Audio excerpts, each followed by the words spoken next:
వేల మందిని ప్రొఫెషనల్స్ గా మార్చిన ఇనోమాటిక్స్ తో మీరు కూడా మీ డ్రీమ్ కెరియర్ ని ఇప్పుడే స్టార్ట్ చేయండి.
అందరికీ నమస్కారం.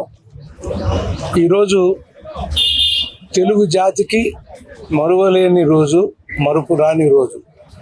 ఎందుకంటే తెలుగు అనే 3 అక్షరాలు, దానికి ఒక భాషని నన్నయ్య గారు క్రియేట్ చేస్తే తెలుగు అనే 3 అక్షరాలకి ప్రపంచవ్యాప్తంగా ఒక తెలుగు జాతి ఒకటి ఉంది అని తెలియజేసిన మహానుభావుడు నందమూరి తారక రామారావు గారు.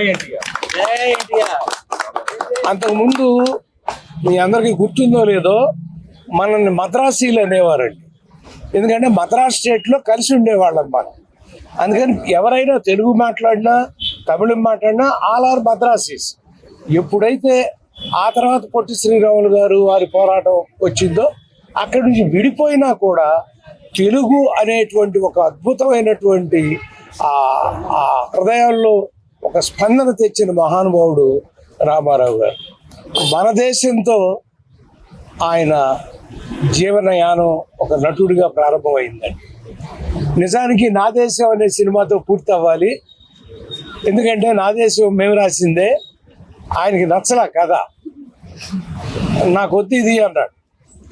అంటే అన్నగారు మీరు చేయండి, ఇది ఆడుతున్నాను, ఆడకపోతే జీవితంలో మీతో మాట్లాడండి ఓకేనా అన్నాడు. వీళ్ళిద్దరు మోహన్ కృష్ణ, హరికృష్ణ ఇద్దరు ఒప్పించకపోతే ఆయన అసలు ఒప్పుకునేవాడు కాదండి. సరే ఈ మాట ఛాలెంజ్ చేసి నాకు ఒప్పుకుని డబ్బింగ్ చెప్పినాక తెల్లవారుజాము 4 గంటలకు ఫోన్ చేసి అద్భుతం బ్రదర్, అద్భుతం సినిమా అని ఆ దేవుడు అన్నాడండి. అంతకు మించి మాకు కావాల్సిందే ఉంది. కానీ ఆ అదృష్టం అంతటితో ఆగకుండా మళ్ళీ కొన్ని సంవత్సరాలు అయిన తర్వాత మేజర్ చంద్రకాంత్ రూపంలో బండి వారికి ఒక అద్భుతమైన వేషం రాసేటువంటి అవకాశాన్ని అటు మోహన్ బాబు గారు వారి సంస్థ ద్వారా, అటు అన్నగారు, ఇటు తెలుగు జాతి మాకు ఇచ్చిందని మేము ఫీల్ అవుతామండి. ఎందుకంటే చిన్నప్పుడు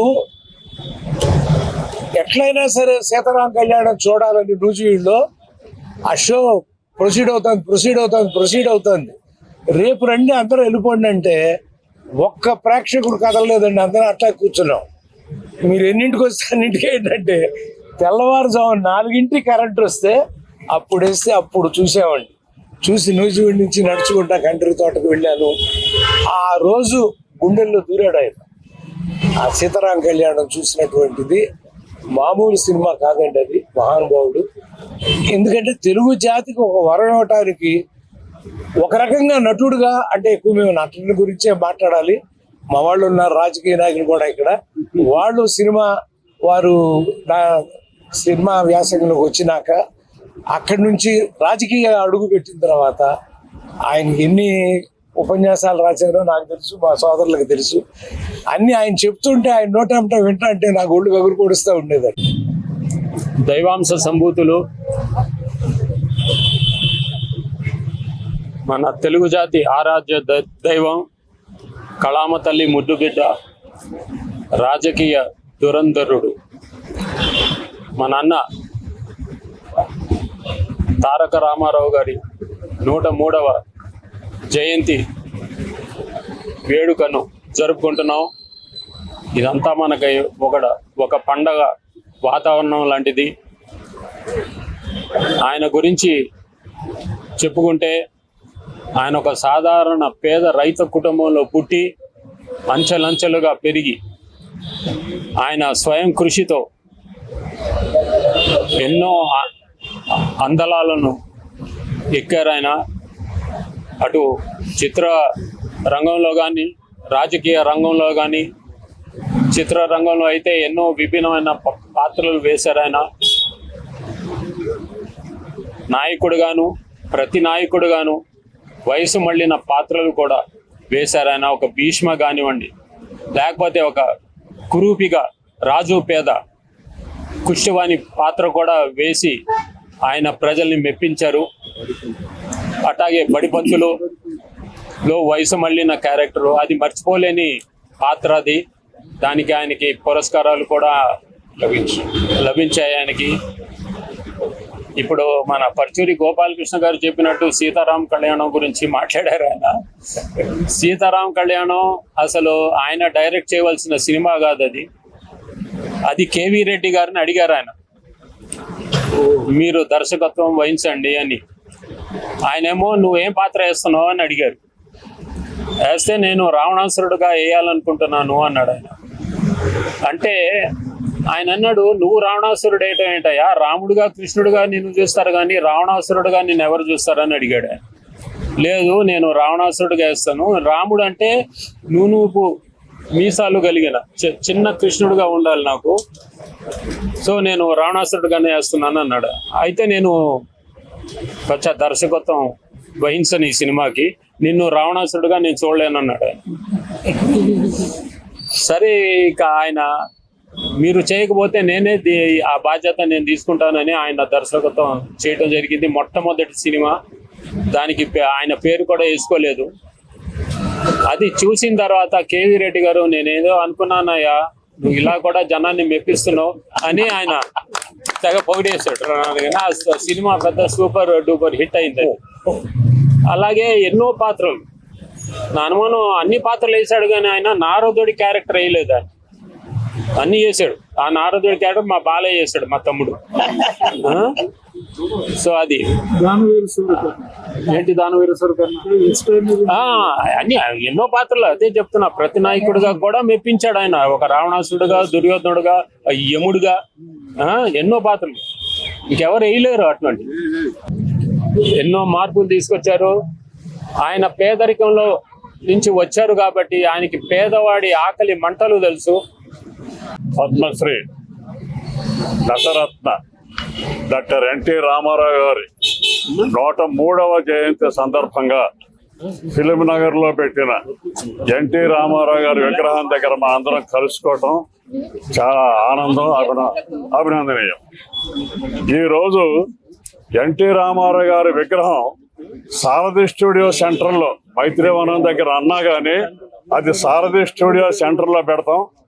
అది మన ముఖ్యమంత్రి రేవంత్ రెడ్డి గారు ఇవాళ ఓపెన్ చేయటం అనేది మాకు చాలా సంతోషంగా ఉంది. అందువలన రేవంత్ రెడ్డి గారిని మనస్ఫూర్తిగా అభినందిస్తున్నాం. ఇవాళ రేవంత్ రెడ్డి గారు ముఖ్యమంత్రి అయినా, నేను టీడీపీలో కార్పొరేటర్గా చేసిన, మా బాబుమోహన్ గారు మినిస్టర్గా కూడా చేసిన మాకందరికీ కూడా ఎన్టీ రామారావు గారు పెట్టిన తెలుగుదేశం పార్టీ లేకపోతే మేము ఎక్కడుండేవాళ్ళం. ఎంతో మంది ఆ పార్టీలో ఎంపీలు అయ్యారు, ఎమ్మెల్యేలు అయ్యారు, కార్పొరేటర్లు అయ్యారు, ఎంతమంది మినిస్టర్లు అయ్యారు. ఎన్టీ రామారావు గారు పార్టీ పెట్టబట్టే వీళ్ళందరికీ పదవులు వచ్చినాయి, లేకపోతే వీళ్ళు ఎవరికి పదవులు వచ్చాయి కాదు. కాబట్టి ఎంతో మందికి రాజకీయంగా లైఫ్ ఇచ్చారు ఆయన. ముఖ్యంగా నందమూరి హరకృష్ణ అన్న, మా కుటుంబ సభ్యులందరూ, మా ఆడపడుచులందరూ, మోహన్ కృష్ణ గారు, వాళ్ళ అబ్బాయి గారు, ఇక్కడికి విచ్చేసిన ఎన్టీ రామారావు గారి అభిమానులందరికీ పేరు పేరున నా నమస్కారం తెలియజేస్తున్నాను. మీతో పాటు నేను నా దేవుడు, నా అన్నగారిని తలంచుకోవటం నా అదృష్టం. ఎందుకంటే నా అంత అదృష్టవంతుడు ఎవడు ఈ భూమి మీద ఉండడని నేను ఎప్పుడు అనుకుంటుంటా, అన్ని చోట్ల కూడా చెప్తుంటా. ఎందుకంటే మా అమ్మ నాన్న ఎన్టీ రామారావు గారి అభిమానులు. మా నాన్న టీచర్, ఓల్డ్ బిఏ మా ఫాదర్. అదిరా జన్మంటే, కొడుకంటే అట్ట పుట్టాలరా, చూడరా, చూపు చూడరా, ఆ నవ్వు చూడరా అని నన్ను అనేవాడు. నేను ఎన్టీ రామారావు గారిని చూడమంటాడేంటి, నేను బాగానే ఉన్నా కదా అనుకునేది. అలా అభిమానులు అయితే మా నాన్న అమ్మాలను బట్టి నేను ఎన్టీ రామారావు గారి అభిమాని చిన్నప్పటి నుండి, 3వ తరగతి నుంచి. అలాంటి నేను మా అమ్మ నాన్న ఏమంటా అన్నారో ఎన్టీ రామారావు గారిని కలుసుకోవటం జరిగింది. వారి చేత తమ్ముడు అని పిలిపించుకునే భాగ్యం కలిగింది నాకు. తమ్ముడు ఎక్కడ అనేవారు షూటింగ్కి రాగానే, మేజర్ చంద్రకాంత్ అప్పుడు. ఆ తర్వాత ఎన్నో సందర్భాల్లో అన్నగారిని కలిశాను. అసలు ఈ ప్రచారం ఏంటో, రాజకీయం ఏంటో నాకు ఏబిసిడీలు కూడా తెలియదు. మా ఇంట వంట మా వంశంలో ఎక్కడ లేదు, అందరూ ఉద్యోగస్తులే. అలాంటిది తమ్ముడు నువ్వు చాలా బాగా మాట్లాడతావు, మీరు అక్కడికి వెళ్ళండి, వారి దగ్గరికి అని అన్నగారు నన్ను. నేనేంటి, ప్రచారం ఏంటి నీ మాట అని కంగుదిన్న ఒకరోజు మధ్యాహ్నం 3 గంటల వరకు అట్లే ఉన్నాను. తలసాని శ్రీనివాస యాదవ్కు ప్రచారానికి వెళ్ళమన్నారు నన్ను. నేనేం ప్రచారం చేయాలి, నాకేమొచ్చు, అసలు రాజకీయం ఏం తెలుసు అని నాకు కళ్ళల్లో నీళ్లు కూడా వచ్చినాయి. కానీ అన్నగారు చెప్పారు అని రాణిగంజ్ నుంచి మొదలుపెట్టాను. రాత్రి 12 గంటల వరకు తిరిగాను, అందరిని కలిశాను, బ్రహ్మాండంగా గెలిపించాను. ఎంత సంతోషపడ్డారో అన్నగారు. వెరీ గుడ్ తమ్ముడు, మీరు చాలా. అలాంటి అన్నగారితో నటించే భాగ్యం, అలాంటి భాగ్యవంతున్న నేను. అలాంటి అన్నగారి జన్మదిన వేడుకలు, 103వ జన్మదిన వేడుకలు జరగటం, నా నందమూరి కుటుంబ సభ్యులంతా ఇక్కడ ఉండటం, నా దేవుడి కుటుంబ సభ్యులు, చాలా సంతోషంగా ఉంది. మాట అంటే మాటే, చేతంటే చేతే. అన్నది సాధించాడు, అన్నది చేశారు. ఏదంటే అది. 2 రూపాయల కిలో బియ్యం అంటే 2 రూపాయల కిలో బియ్యం, 3 రూపాయల కిలో కొని గవర్నమెంట్ నుంచి 2 రూపాయల కిలో బియ్యం ఇచ్చేది. అప్పుడు నేను రేషన్ షాప్ల ఆఫీసర్గా ఇక్కడికి ట్రాన్స్ఫర్ అయినా. నేను ఇక్కడ ఇక్కడే మన యూసఫ్ కూడా దగ్గరే నా గోడౌన్ ఉండేది. అలా ఎన్నో చూశాను. అన్నగారి పార్టీలో చేరి ఎన్నో ప్రచారాలు చేశాను. ఒక్కళ్ళకి నా నమస్కారాలు తెలియజేసుకుంటున్నాను. ఎన్టీఆర్ గారు అంటే ఒక తెలుగు జాతి ప్రజలలో, గుండెలలో ఒక ఎమోషన్. ఆయన రాజకీయాల్లోనూ, సినిమా రంగంలోనూ ప్రతి క్షణం ప్రజల గురించి ఆలోచించేవారు. అలాంటి మహానుభావుడు వచ్చి ఈ పుణ్య కార్యక్రమంలో పాలు పంచుకోవడం అన్నది నాకు చాలా ఆనందంగా ఉంది. ఇలాంటి విశేషమైన రోజులు, ప్రత్యేకమైన రోజులు మనందరికీ ఒకటి గుర్తు చేస్తాయి. అదేంటి, మనం సమాజానికి ఏదైనా మంచి చేయాలి అని. మనము సెలబ్రేషన్స్ అంటే నాయిస్ క్రియేట్ చేయడం కాదు, ఒక పాజిటివ్ ఇంపాక్ట్ని క్రియేట్ చేయాలి. ఇతరుల మనసుల్లో మనం నిలిచిపోవాలంటే పెద్ద కార్యక్రమాలు, పెద్ద కారణాలు అవసరం లేదు. ఒక చిన్న సహాయం, కొన్ని మంచి పనులు చాలు. మనం ఈ తరం వాళ్ళ అందరం కూడా సమాజాన్ని ప్రశ్నించడం కాదు, మనం మన వంతు సమాజానికి ఏం చేసేమన్నది చాలా ముఖ్యమైన విషయం. ఇలా పాజిటివ్ ఇంపాక్ట్ క్రియేట్ చేసే మంచి పనులు చేస్తూ ముందుకు సాగాలి. ఇదే పాజిటివ్ స్పిరిట్తో మనందరం ముందుకి వెళ్ళాలన్నది నేను కోరుకుంటున్నాను. ఇక్కడికి వచ్చి ఈ పుణ్య కార్యక్రమంలో పాల్పంచుకున్న ప్రతి ఒక్కళ్ళకి నా మనస్ఫూర్తిగా ధన్యవాదాలు తెలియజేసుకుంటున్నాను. జై ఎన్టీఆర్, జై ఎన్టీఆర్. సో తాతగారు శ్రీరంగంలో రాజకీయంలో స్వయంభూ, అలానే ఆయన ఎంతో కష్టపడి స్వయం కృషితో పైకి వచ్చిన డైనమిక్ పర్సనాలిటీ. కులం మతం అన్నీ ఒకటే, ప్రతి ఒక్కరూ సమానం అని మనందరినీ ఎంతో జాగ్రత్తగా ఉమ్మడి కుటుంబాలకు ముందుకు తీసుకెళ్లారు. ఇలానే ఆయన మనసులో పెట్టుకుని ఆయన విజన్ ని ముందుకు తీసుకెళ్ళారు. స్ఫూర్తి ప్రదాతలైన మా తాతగారు నందమూరి తారక రామారావు గారికి, మా నానమ్మ బసవరామ తారకం గారికి పాదాభివందనాలు చేసుకుంటూ, ఇవాళ ఇక్కడ విచ్చేసిన పెద్దవాళ్ళందరికీ, ఆప్తులు, మిత్రులు, బంధువులు, అట్లానే మీడియా మిత్రులకు, అభిమానులకు అందరికీ పేరు పేరున నా నమస్కారాలు తెలియజేసుకుంటున్నాను. ఒక తెలుగు బిడ్డగా పుట్టి ప్రపంచవ్యాప్తంగా తెలుగు జాతిని గొప్పగా చూపించిన మహానుభావుడు మన అన్న ఎన్టీఆర్ గారు. ఆయన్ని ఆదరించేవారు, అభిమానించేవారు, పూజించేవారు లేనంటి వారు ఎవరు ఉండరు. అట్లాంటిది ఇవాళ ప్రపంచవ్యాప్తంగా ఆయన పుట్టినరోజు వేడుకలు ఎంతో ఘనంగా జరుపుకుంటున్నాము. ఎన్ని యుగాలు మారినా, ఎన్ని తరాలు మారినా, there is only one NTR. The one and only, the legend, విశ్వవిఖ్యాత నట సార్వభౌమ. అందరికీ ఎన్టీఆర్ గారంటే ఒక దిగ్గజ నటుడుగా, రాజకీయాల్ని ఒక మలుపు తిప్పిన ప్రజానాయకుడుగా తెలుసు, గొప్ప ప్రజానాయకుడుగా తెలుసు. కానీ ఇవాళ I take this pride and honour to give my తాతగారు birthday gift. That is title name శీర్షిక అంటారు, తెలుగు శీర్షిక, title name national tenacious reformer. N for NTR, T for tenacious, R for reformer. దానికి వివరణ ఇస్తాను. నేను ఎందుకు అట్లా పిలుచుకుంటున్నానో మా తాతగారిని నేనని. నేషనల్ అని ఎందుకు అన్నాను అంటే, ఒక నటుడుగా ఆయన చేసిన సినిమాలు, పౌరాణిక సినిమాలు మన భారతదేశం రిప్రజెంట్ చేస్తూ ఇంటర్నేషనల్ లెవెల్లో ఫిలిం ఫెస్టివల్స్లో స్క్రీనింగ్ చేయబడ్డాయి. ఆ ఏం సినిమాలంటే మల్లీశ్వరి, మాయాబజార్, నర్తనశాల, పాతాళ భైరవి. అంటే మన నేషన్కి ఆయన ఒక ప్రైడ్. మన తెలుగు సినిమాని ఒక ఇంటర్నేషనల్ లెవెల్లో తీసుకెళ్లిన మహానుభావుడు ఆయన. అదే కాకుండా రాజకీయాలు రాక మునుపు కూడా భారతదేశంలో ఏ రాష్ట్రానికైనా విపత్తు వస్తే డొనేషన్స్ కలెక్ట్ చేసి ఆ గవర్నమెంట్కి అందచేయటంలో ఆయన ముందుండేవారు. అంటే ఆయన మనకి గుర్తు చేసేవారు, మన ఒక రాష్ట్రానికే కాదు, మన అందరం ఒక భరత మాత బిడ్డలో మనకి ఒక బాధ్యత ఉంది అని గుర్తు చేశారు ఆయన.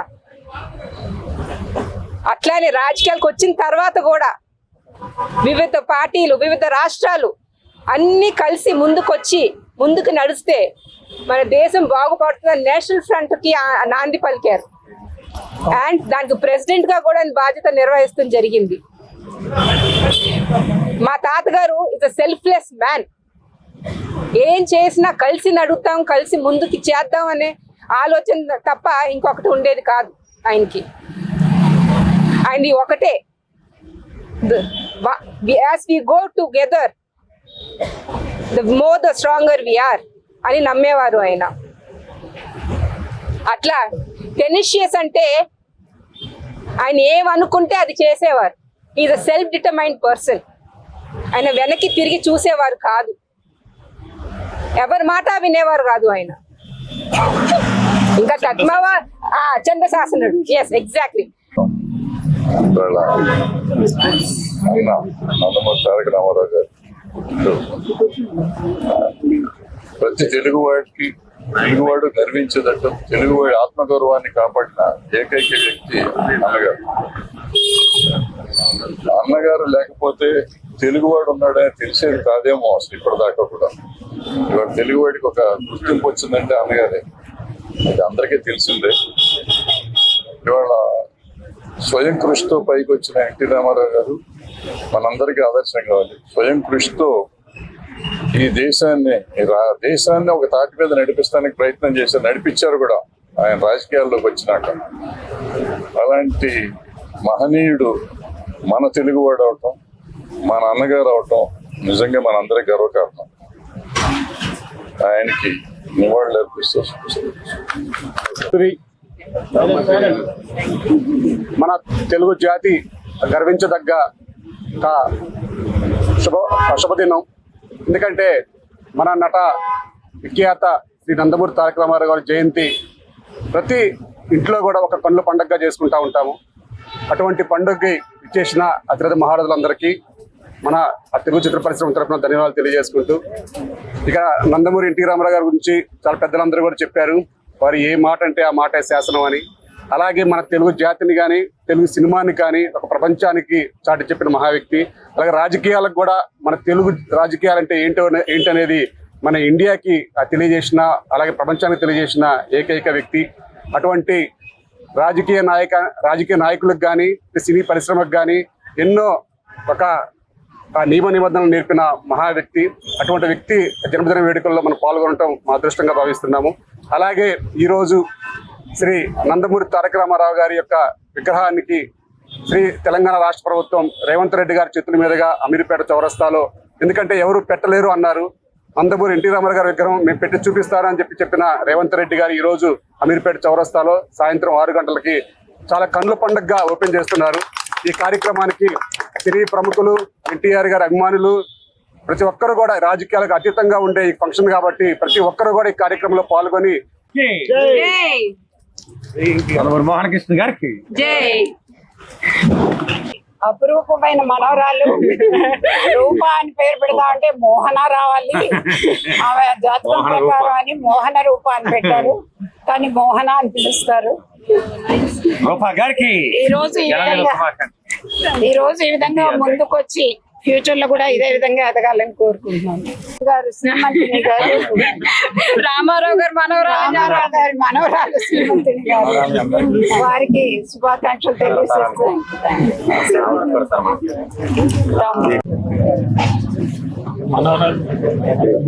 ఎన్టీ రామారావు గారి మనవరాలు మరియు జానకీరామ్ గారి శ్రీమతి, వారికి కూడా ఈ విధంగా శుభాకాంక్షలు. ఎన్టీ రామారావు తల్లి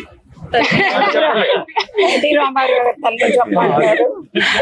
అందరికీ నమస్కారం. ఒక ప్రపంచానికే మేట్ అయిన ఏకైక నటుడు ఆయన ఒక పాతాళ భైరవి తమిళ్లో చేస్తే తమిళ్లో సిల్వర్ జూబ్లీ, పాతాళ భైరవి తెలుగు చేస్తే తెలుగు సిల్వర్ జూబ్లీ, పాతాళ భైరవి హిందీ చేస్తే హిందీ సిల్వర్ జూబ్లీ. అంటే ఎప్పుడో ప్యాన్ ఇండియా స్టార్ ఎవరు అని అంటే అది ఎన్టీ రామారావు. అలాంటి ప్యాన్ ఇండియా స్టార్ని హాలీవుడ్ వాళ్ళు వచ్చి మీరు మా దగ్గర చెయ్యండి శ్రీకృష్ణ అంటే నేను చేయను, హాలీవుడ్ చేయను అని చెప్పి ఆయన రిజెక్ట్ చేశారు. అలాగే బాలీవుడ్లో కూడా ఆయన చేయమని చెప్పానంటే బాలీవుడ్లో కూడా నేను చేయను రిజెక్ట్ చేశారు. అలాగే బాలీవుడ్లో ఆయన 3 సినిమాలు సూపర్ హిట్లు, సిల్వర్ జూబ్లీ అని, నయా ఆద్మీ కానీ, చండీ రాణి కానీ, పాతాళ భైరవి కానీ. అలాంటి నటుడు గురించి ఆయన చెప్పక్కర్లేదు. 60 సంవత్సరాల వరకు నటుడుగా ఉండి నటుడుగా రోజుకి ₹1,00,000 భారతదేశంలో ఏ నటుడు తీసుకున్న రోజుల్లో ఆయన రోజుకి ₹1,00,000 తీసుకుని ఆ ₹1,00,000తో సినిమాలు చేస్తే అమితాబ్ బచ్చన్ గారు కూడా ఎప్పటికో తర్వాత చాలా కాలానికి ₹1,00,000 తీసుకున్నారు. అలా ₹1,00,000 తీసుకుంటే ఇంకా కుటుంబానికి వేల కోట్ల ఆస్తులు సంపాదించగలిగే పరిస్థితిలో ఉండి కూడా నాకు వద్దు ఈ సంపాదన, ఇక నుంచి నాకు నా కుటుంబం అంటే నన్ను ఇంత వాణి చేసిన నా ప్రజలు వాళ్లే నా కుటుంబం, ఆ ప్రజల కోసం నేను వస్తాను అంటే ఒక బియ్యం తినలేని పరిస్థితిలో ఉన్న పేదవారికి బియ్యం తినడం కోసం ఆయన రాజకీయాల్లోకి వచ్చి ₹2 కేజీ బియ్యం అది పెట్టి పేద బడుగు బలహీన వర్గాలకి రాజ్యాంగంలో ఎవరు కూడా తీసుకునే రైట్ లేకుండా ఒక పటేల్ పట్వారీ వ్యవస్థ ఉంటే ఆ పటేల్ పట్వారీ వ్యవస్థను తీసేస్తే మిమ్మల్ని చంపేస్తామని బెదిరింపు వచ్చినా కూడా అవసరమైతే చస్తా కానీ నేను కుదరదు అని చెప్పి పటేల్ పట్వారీ వ్యవస్థని రద్దు చేసి ఇవాళ ఓరవసి శారద గారు ఒక ఎంపీ అయ్యారన్నా, ఒక కైకాల సత్యనారాయణ గారు ఒక ఎంపీ అయ్యారన్నా, ఇవాళ మన బాబు మోహన్ గారు ఒక మినిస్టర్ అయ్యారన్నా, ఇవాళ ఆయన పోయిన 30 సంవత్సరాల తర్వాత కూడా జూబ్లీహిల్స్ ఎమ్మెల్యే ఒక నవీన్ యాదవ్ అయ్యారన్నా, ఒక ఖైరతాబాద్ ఎమ్మెల్యే దానవ్ నాగేంద్ర అయ్యారన్నా, అలాగే ఒక ప్రకాష్ గౌడ్, ఇంతమంది బడుగు బలహీన వర్గాలు, దళిత వర్గాలు, వీళ్ళందరూ మైనారిటీ వర్గాలు రాజ్యాంగానికి వచ్చారు అంటే, రాజ్యాధికారానికి వచ్చారంటే అది కేవలం ఎన్టీ రామారావు పుణ్యం. ఎన్టీ రామారావు గారు తెలుగువాడిగా ఆయన జన్మించడం తెలుగు వాళ్ళందరూ అదృష్టం, తెలుగు వాళ్ళందరూ గర్వపడే రేంజ్లో ఎన్టీ రామారావు. ఇవాళ ఒక కాంగ్రెస్ అంటే ఎన్టీ రామారావుకి ఏ పార్టీలతో సంబంధం లేదు, ఇవాళ కాంగ్రెస్ ప్రభుత్వం అయినా ఇవాళ ఎన్టీ రామారావు విగ్రహం వాళ్ళు పెట్టి ఇవాళ గౌరవించుకుంటున్నారు అని అంటే ప్రపంచానికి ఎంత ముఖ్యమో మనకు అర్థమవుతుంది. ఒక ఫెడరల్ ప్రభుత్వం అంటే ఒక ఏక పార్టీ పరిపాలనలో సెంట్రల్ గవర్నమెంట్ ఉంటే అది కాదు, ఫెడరల్ నేషనల్ ఫ్రంట్ అని పెట్టి ఫెడరల్ ప్రభుత్వం చేస్తే ఇవాళ కూడా మోడీ గారు అదే ఫెడరల్ ఫ్రంట్ ప్రభుత్వం అదే నడుస్తుంది. సో అలాంటి ఎన్టీ రామారావు గారిది ఎప్పటికైనా ఆయన మనిషిగా భౌతికంగా మనకు లేకపోయినా భూమి ఆకాశాలు సూర్యచంద్రులు ఆయన ఉన్నంత వరకు రోజు రోజుకి ఇంకా ఎన్టీ రామారావు చాలా జరుగుతున్నాయి. ఇవాళ చూసుకుంటే ఎన్టీ రామారావు బిడ్డ మోహన్ కృష్ణ గారు ఆయన ఇక్కడ విగ్రహం ప్రతిష్ఠించి ఆయన ఖర్చుతోనే ఆయన ఇచ్చేసి ఆయన చేయటం జరిగింది. ఇవాళ రోజున ఒక నిమ్మకూరులో ఒక గుడిలో అక్కడ అన్నదానం చేస్తున్నారు, అలాగే ద్వారకా తిరుమల వెంకటేశ్వర స్వామి గుడిలో అక్కడ అన్నదానం చేస్తున్నారు. మళ్ళీ ఇక్కడ ఈ గుడి ఇక్కడ కూడా ఇది ఒక గుడిగా భావించి ఇక్కడ కూడా అన్నదానం చేస్తున్నారు. సో వాళ్ళ బిడ్డలో వాళ్ళ కుటుంబం కూడా వచ్చి ఇవాళ నందమూరి శ్రీమంతిని, నందమూరి మోహన్ రూప, అలాగే నందమూరి దీపిక, ఈవిడ దీపిక వచ్చి ఎన్టీ రామారావు మనవరాలు, ఎన్టీ రామారావు తల్లి, ఇప్పుడు కాబోయే స్టార్ ఎన్టీ రామారావు తల్లి ఆవిడ. సో వీళ్ళందరూ ఉండి వీళ్ళందరూ పార్టిసిపేట్ చేసి ఇది మన బాధ్యత అనుకుని వాళ్ళ ముందుకెళ్తూ ఇవాళ ఈ ముగ్గురు ఆడాళ్ళు ఇక్కడ అన్నదానానికి వాళ్ళే దాతల కింద వాళ్ళు కూడా ప్రపంచంలో ప్రతి ఒక్కళ్ళు కూడా ఆ కుటుంబాన్ని స్మరించుకోవాల్సిన అవసరం ఉంది. ఆయనే సాటి, ఆయనకి ఇంకెవరు సాటి లేదు. సో అలాంటి ఎన్టీ రామారావు గురించి మనం మాట్లాడటం అనేది ఒక అదృష్టంగా భావిస్తూ థ్యాంక్ యూ. ఎన్టీ రామారావు గారికి, నందమూరి తారక రామారావు గారికి, నందమూరి తారక రామారావు గారికి.